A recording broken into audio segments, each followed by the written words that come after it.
Hello, fellow chess enthusiasts. Welcome back to the Zuko Chess Fun channel. Today, let's explore a clever chess prank reminiscent of April Fool's Day.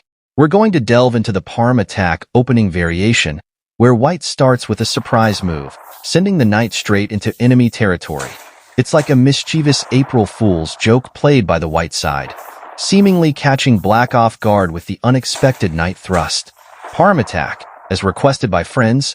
Here we will analyze a game where Borisov plays as black against Adao in 1889 in St. Petersburg.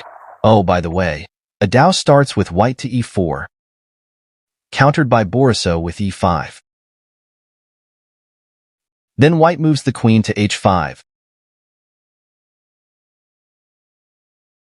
This is the Parham attack, or simply the queen attacking first. A surprise attack that often catches black off guard with hasty moves like pawn to g6, threatening the queen.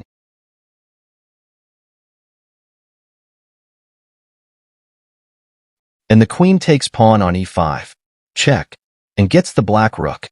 Alternatively, black could play knight to f6, threatening the queen, and white responds with the same. Queen takes pawn on e5, check, getting one pawn. Now, the best recommendation for black's move here is knight to c6, guarding the pawn, and can also be used to counterattack later. Next, white moves the bishop to c4, supporting the queen, checkmate on f7. Black's pawn goes to g6, blocking the threat and also counterattacking the queen.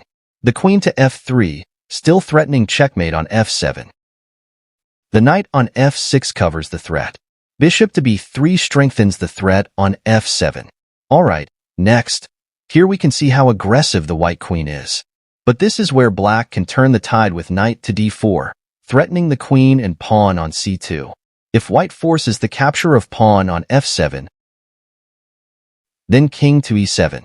The queen to c4 still maintains its defense for the bishop, but this is temporary because black threatens the queen with b5. The queen goes to d3 and black gets the white bishop. Shall we get back to the game?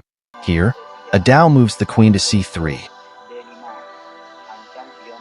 Then Borisov advances the pawn to d5, threatening the pawn and bishop.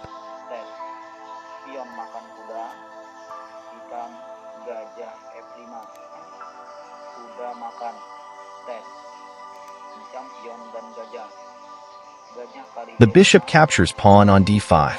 Bishop to d5. The knight takes the bishop. The pawn to e4 captures the knight on d5.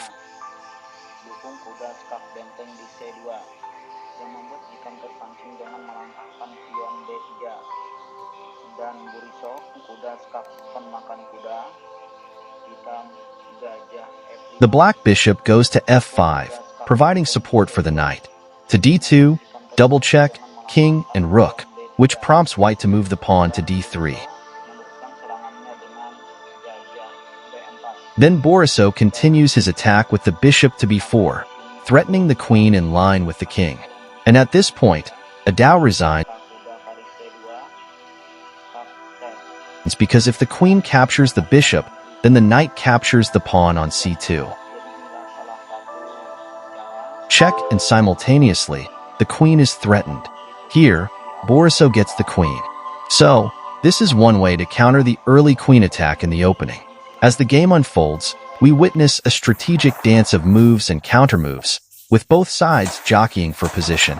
The initial prank by white, though bold, ultimately fails as black seizes the opportunity to retaliate, revealing the vulnerability of the early knight thrust. Through clever maneuvers and strategic planning, black emerges as the victor, proving that even the most unexpected pranks can be turned into opportunities for success on the chessboard. So, when planning your next opening moves, remember the tale of the Parham attack prank, a reminder that in chess, as in life, it pays to stay one step ahead, especially on April Fool's Day. Thank you for listening. Happy playing, everyone.